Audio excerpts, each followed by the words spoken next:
राधिका जी बहुत ही तेज थी। वो अपनी बहू के साथ पूरी तरह सास बनकर रहती थी। छोटी छोटी बातों पर अपनी बहू से नाराज हो जाती थी। छोटी बहू, अरे ओ छोटी बहू, मेरे लिए एक नारियल पानी लाना, मैं आज पीना ही भूल गई। जी मम्मी जी, अभी लेकर आती हूँ। राधिका जी के परिवार में उनके पति मोहन प्रसाद और दो बेटे, छोटे बेटे का नाम कार्तिक और बड़े बेटे का नाम करण था। और उनकी एक बेटी भी थी जिसका नाम कनिका था। दो बहुएं भी थी। मम्मी जी, ये लीजिए आपका नारियल पानी, रख दो, अभी पी लूँगी मैं। बड़ी बहू कावेरी सरल स्वभाव की थी। उसको कोई कुछ कह देता तो वो बुरा नहीं मानती थी।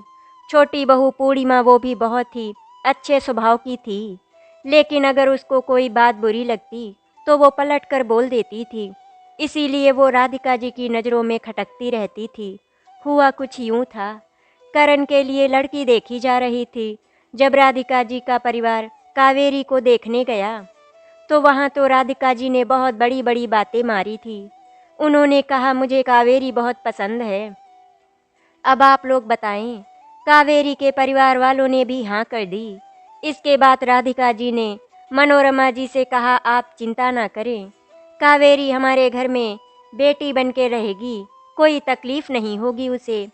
राधिका जी की बातें सुनकर मनोरमा जी को थोड़ी तसल्ली हुई कि उनकी बेटी अच्छे परिवार में जा रही है।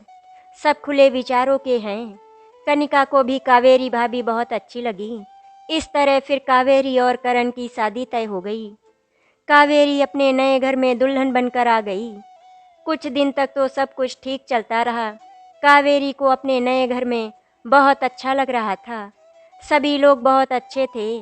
धीरे धीरे राधिका जी ने अपने सास वाले तेवर दिखाने शुरू कर दिए। पूरा घर कावेरी के जिम्मे छोड़ दिया। दिन रात कावेरी घर का पूरा काम करती, फिर भी उसको बातें सुननी पड़ती। कनिका कभी कभी अपनी मम्मी से बहुत नाराज हो जाती। मम्मी, आपने भाभी को क्यों परेशान करके रखा है? हर छोटी बात पर उनको सुनाती रहती हो। वो अपने घर की लाडली बेटी थी, घर का कोई काम नहीं करती थी, लेकिन यहाँ आकर वो सब काम करती हैं, कभी कुछ बोलती नहीं, आपकी सारी बातें चुपचाप सुन लेती हैं। राधिका जी ने कनिका को डांट कर चुप करा दिया। एक दिन कावेरी की तबीयत खराब हो गई। दरअसल कावेरी के पीरियड आ गए थे। ससुराल में ये उसका पहला पीरियड था। अपने मायके में इस टाइम पर कावेरी बेड से हिलती भी नहीं थी, क्योंकि उसको पीरियड्स में बहुत भयंकर दर्द होता था। आज कावेरी सुबह 6 बजे नहीं उठी और राधिका जी को अपने पति के लिए खुद नाश्ता बनाना पड़ा। इसीलिए राधिका जी का पारा आज 7वें आसमान पर चढ़ा हुआ था। आज कावेरी 8 बजे उठी। राधिका जी बोली, इतनी जल्दी क्या थी उठने की, अभी और सो लेती। सॉरी मम्मी जी, मेरे पीरियड आए थे, तभी दर्द बहुत हो रहा था, इसीलिए नहीं उठ पाई। अच्छा, तो बोल तो ऐसे रही हो जैसे सिर्फ तुम्हें ही पीरियड आए हैं और किसी को तो आते ही नहीं थे। मुझे भी आते थे, लेकिन क्या मजाल है मैं कभी देर से उठूं। और ये क्या पहन रखा है तुमने, लोअर टी शर्ट? बहू हो तुम इस घर की, बहू के हिसाब से रहो। मम्मी जी, आप सब लोग यही पहनते हो, तभी मैंने भी पहन लिया। और फिर कनिका भी तो लोअर टी शर्ट ही पहनती है। अब तुम मेरी और कनिका की बराबरी करोगी? मेरे सास ससुर नहीं हैं यहाँ, इसीलिए मैं लोअर टी शर्ट पहन सकती हूँ, लेकिन तुम नहीं पहन सकती। तुम अपनी ससुराल में रहती हो, तुम ये सब नहीं पहन सकती। एक तो कावेरी पहले से ही पीरियड का दर्द झेल रही थी, ऊपर से ये बातें सुनकर उसका दिल भी रो पड़ा। उसको वो पुरानी बात याद आ गई। जब राधिका जी उसे देखने गई थी तो उन्होंने बोला था माँ से, आप चिंता मत करना, बेटी बनकर रहेगी कावेरी हमारे घर में। आज कावेरी का भ्रम टूट गया, अच्छी ससुराल का। कनिका ने ये सारी बातें सुन रही थी और मन ही मन में सोच रही थी कि माँ तो ऐसी नहीं थी। फिर भाभी के आते ही माँ का ये व्यवहार मुझसे देखा नहीं जा रहा, लेकिन कनिका भी क्या करे। कनिका उठी और भाभी को हॉट बॉटल देकर आई और कहा, भाभी आप थोड़ी देर लेट जाओ, मैं आपके लिए चाय बना कर लाती हूँ। कनिका, आप रहने दो, मैं बना लूँगी। अरे नहीं भाभी, मैं अपने लिए बनाने जा रही हूँ, आपके लिए भी बना लाऊंगी। कनिका भाभी को चाय बनाकर दे गई। आज कावेरी को अपनी मम्मी की बहुत याद आ रही थी, क्योंकि इस टाइम पर कावेरी बेड पर लेटे लेटे मम्मी से फरमाइश करती रहती थी और मनोरमा जी अपनी लाडली बेटी की सारी फरमाइशें सर आँखों पर रखती थी। कावेरी ने अपने घर को याद करते करते चाय पी ली। तब तक राधिका जी बोली, कावेरी बहू, अब आराम मिल गया हो तो कुछ काम भी कर लो। नौकर नहीं लगे हैं यहाँ काम करने के लिए, सब खुद ही करना पड़ता है। कावेरी डरी सहमी सी तुरंत रूम के बाहर आ जाती है और किचन में काम में लग जाती है। राधिका जी जब भी कुछ कहती, कावेरी तुरंत उनका काम करती थी। इस तरह दिन कट रहे थे। कावेरी को अब ये घर जेल लगने लगा था। ये मत करो, वो मत करो, ऐसे मत रहो, वैसे मत रहो, सुन सुन कर कावेरी घुटने लगी थी। कनिका ये सब देख देख कर परेशान होने लगी थी और मन ही मन सोचने लगी थी कि भगवान मेरी माँ की तरह मुझे सास मत देना। भाभी तो बहुत अच्छी हैं, सब चुपचाप सह लेती हैं, कुछ नहीं बोलती। मैं ये सब नहीं सहन कर सकती। कनिका अपनी माँ को समझाने का जब भी प्रयास करती तो उसे अपनी माँ की डांट ही खानी पड़ती। राधिका जी अपनी बेटी कनिका से बहुत प्यार करती थी, लेकिन जब से कावेरी घर में आई थी तब से कावेरी अपनी भाभी की साइड लेने लगी थी। ये बात राधिका जी पचा नहीं पा रही थी कि मेरी बेटी होकर अपनी भाभी का साथ देती है। एक दिन की बात है, कनिका को बुखार हो गया। राधिका जी ने उसको बिस्तर से हिलने तक नहीं दिया और कावेरी की किस्मत देखो, उसी दिन उसे भी बहुत तेज बुखार आ गया। कनिका का बुखार देखकर राधिका जी बहुत परेशान हो गईं, लेकिन कावेरी का बुखार उन्हें नहीं दिखा। कावेरी को वो काम पर काम बताती गईं और वो किचन में खड़ी होकर रो रो कर सारा काम करती रही। सारा काम खत्म होते होते 1 बज गया था। उसने थोड़ा सा खाना खाने की कोशिश की, लेकिन उससे खाना नहीं खाया गया। उसने ऐसे ही दवा खा ली। अब उसे छोटी छोटी बातों पर अपनी माँ की याद आती थी। वो अभी लेटी ही थी कि तभी मनोरमा जी का फोन आ गया। कावेरी बेटा, तुम ठीक हो ना? आज मुझे कुछ अच्छा नहीं लग रहा है, तुम ठीक हो ना? कावेरी ने किसी तरह अपने आप को संभाला और बोली, हाँ मम्मी, सब ठीक है, आप कैसे हो? मैं भी ठीक हूँ बेटा। कावेरी के मुंह से आवाज़ नहीं निकल रही थी। उसने कहा, माँ मुझे बहुत तेज नींद आ रही है, मैं आपसे बाद में बात करती हूँ। मनोरमा जी उसकी आवाज़ से पहचान गई थी कि कावेरी ठीक नहीं है। उन्होंने कावेरी के पापा को फ़ोन करके ऑफिस से बुलाया और बोली, कावेरी के ससुराल चलना है, वो मुझे ठीक नहीं लगी। मनोरमा जी अपनी बेटी के ससुराल पहुंचती हैं। वहां का नज़ारा देखकर वो सन्न रह गईं। राधिका जी की बेटी की तबीयत खराब है तो वो अपनी बेटी के पास बैठी हैं और मेरी बेटी की भी तबीयत खराब है और वो किचन में खड़ी है। मनोरमा जी को देखकर कावेरी के आंसू रुक नहीं रहे थे, जैसे वो आंखों ही आंखों में कह रही है, माँ मुझे यहाँ से ले चलो, प्लीज माँ मुझे यहाँ से ले चलो। मनोरमा जी ने राधिका जी से कहा, राधिका जी, मैं अपनी बेटी को कुछ दिनों के लिए घर ले जा सकती हूँ क्या? राधिका जी बोली, वैसे यहाँ उसे कोई दिक्कत नहीं है, थोड़ा सा बुखार है, ठीक हो जाएगा, लेकिन अगर आप लेकर जाना चाहती हैं तो ले जा सकती हैं। मनोरमा जी अपनी बेटी कावेरी को लेकर घर आ जाती हैं और जब तक कावेरी पूरी तरह ठीक नहीं हो गई, उन्होंने उसको बेड से हिलने भी नहीं दिया। धीरे धीरे 1 हफ्ता बीत गया। कावेरी बिल्कुल ठीक हो गई थी। कावेरी आज अपनी मम्मी के साथ बैठकर चाय पी रही थी। कावेरी के पापा भी बैठे हुए थे। तभी कावेरी के ससुराल से उसके ससुर श्याम प्रसाद जी का फोन आया।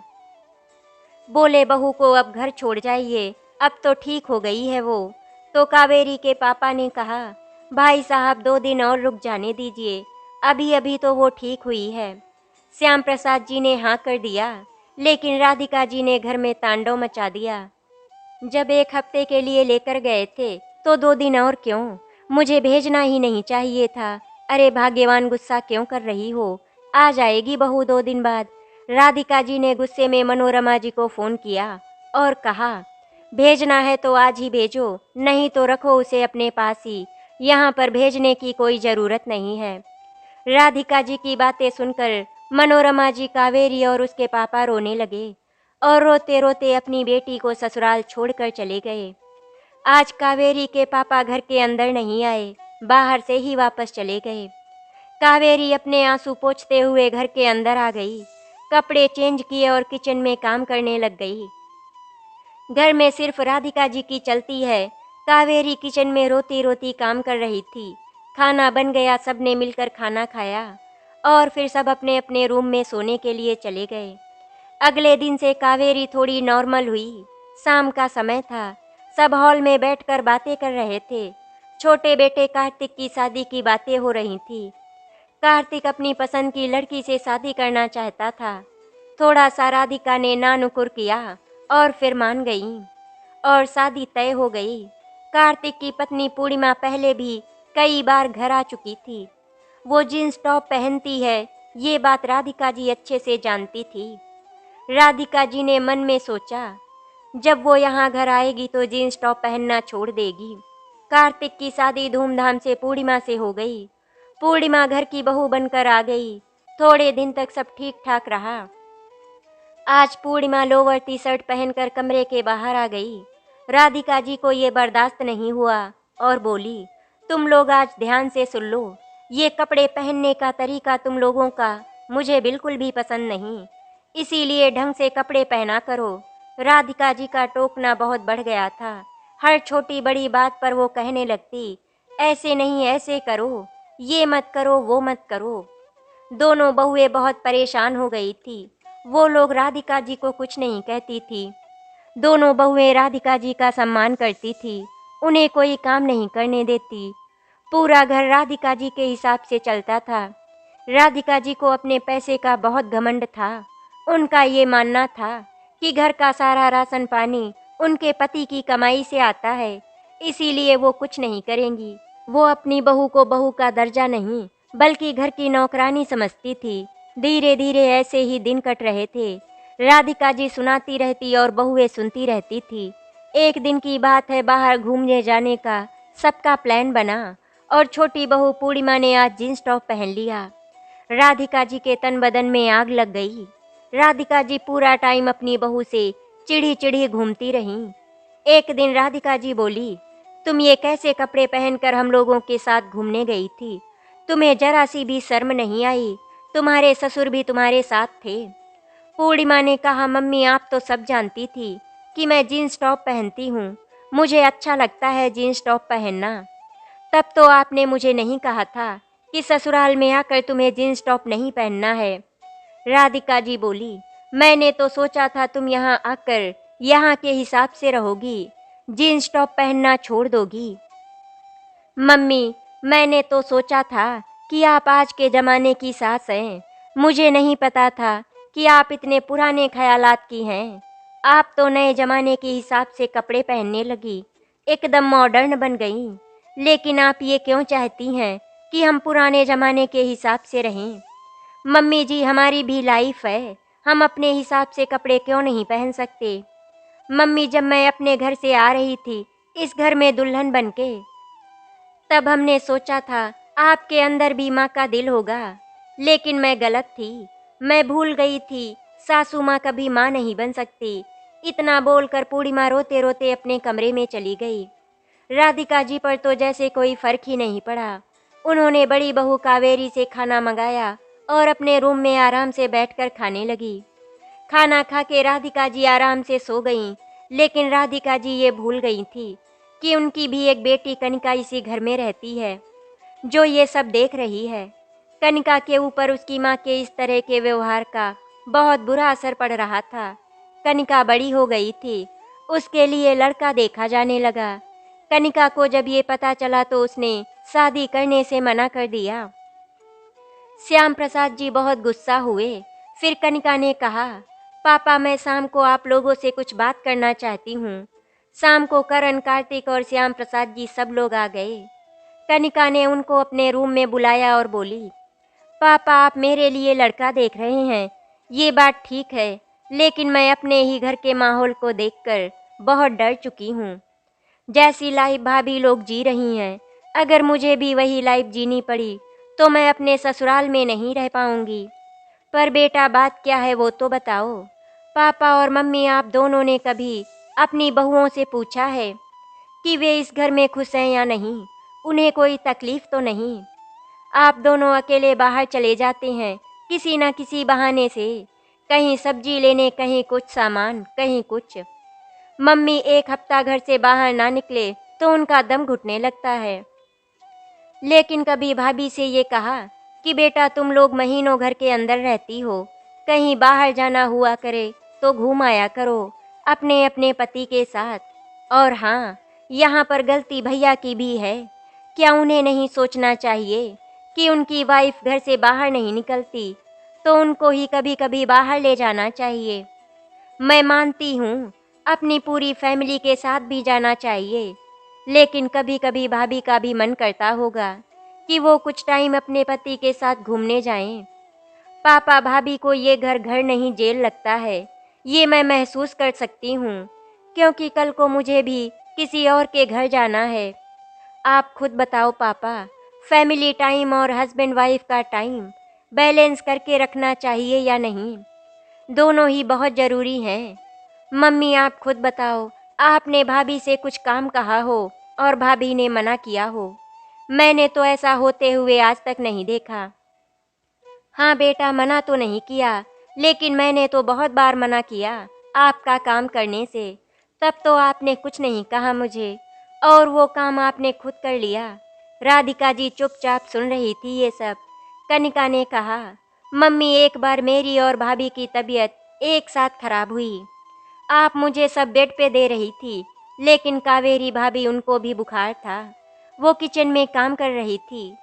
आपको उनकी तकलीफ नहीं दिखाई दी? क्यों माँ क्यों?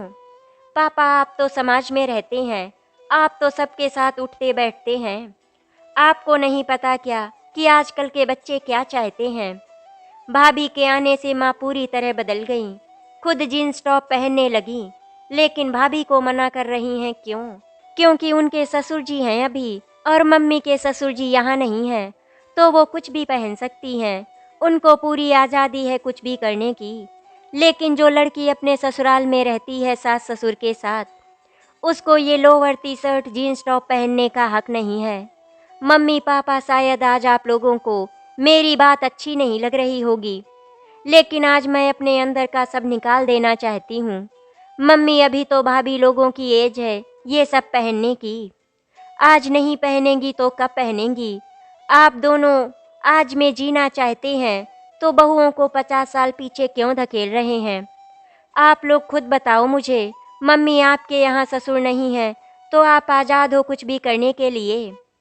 तो अब क्या हमारी जनरेशन को अपनी लाइफ जीने के लिए अपने बुजुर्गों का, अपने सास ससुर का मरने का इंतज़ार करना होगा, या फिर अपनी लाइफ जीने के लिए उन्हें अकेला छोड़कर घर से अलग रहना होगा?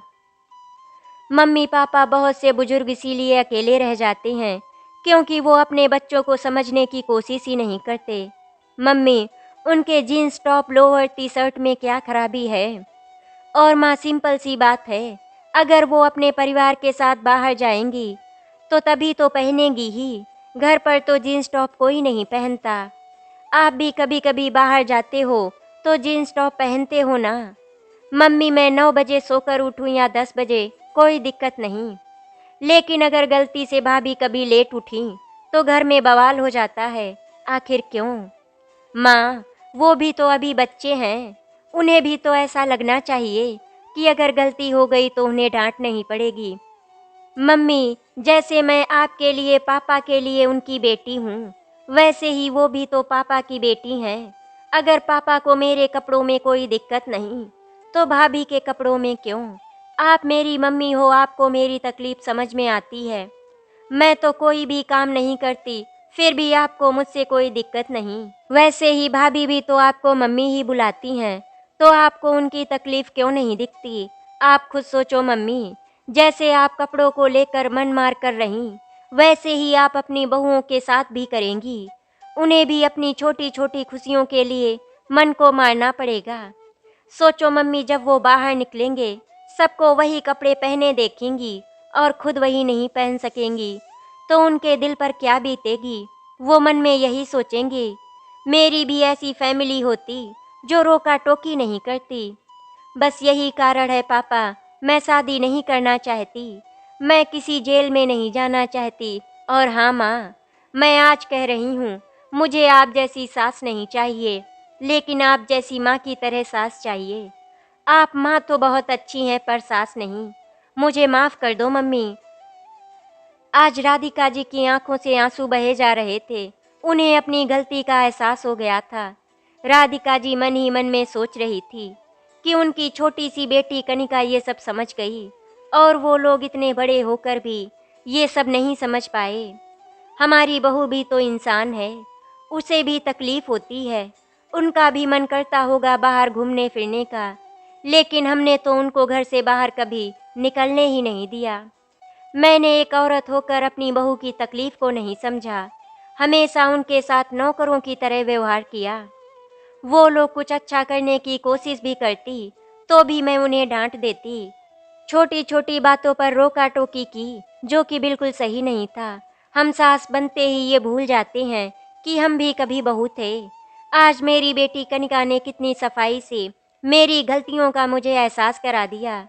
तभी कनिका ने आगे कहा, माँ मैं भाभी के सामने आप लोगों से कुछ नहीं कहना चाहती थी, तभी आप लोगों को अपने रूम में बुलाया। राधिका जी ने अपने दोनों बेटों को समझाया। कनिका ने सही कहा, कभी कभी तुम लोगों को अपनी वाइफ के साथ बाहर जाना चाहिए। राधिका जी ने सोच लिया था, अब वो अपने आप को बदल कर दिखाएंगी। अंदर क्या हुआ कावेरी और पूर्णिमा को कुछ नहीं पता था। राधिका जी बोली, बेटा आज हम लोग बाहर जा रहे हैं घूमने। तुम्हारी नंदरानी शादी के लिए मान गई। और हाँ, आज सब जीन्स टॉप पहनकर चलेंगे। लेकिन मम्मी आपको तो छोड़ो बेटा वो पुरानी बात। चलो जल्दी से सब लोग तैयार होकर आओ। घर का माहौल धीरे धीरे बदलने लगा। एक दिन राधिका जी ने कहा, आज तुम लोग अपने अपने पति के साथ बाहर घूम कर आओ और हम लोग आज घर पर ही रहेंगे, सादा खाना खाएंगे। पूर्णिमा और कावेरी मम्मी का ये बदला हुआ रूप देखकर बहुत खुश थी। अब पूरा परिवार एक साथ मिलकर हंसी खुशी से रह रहा था।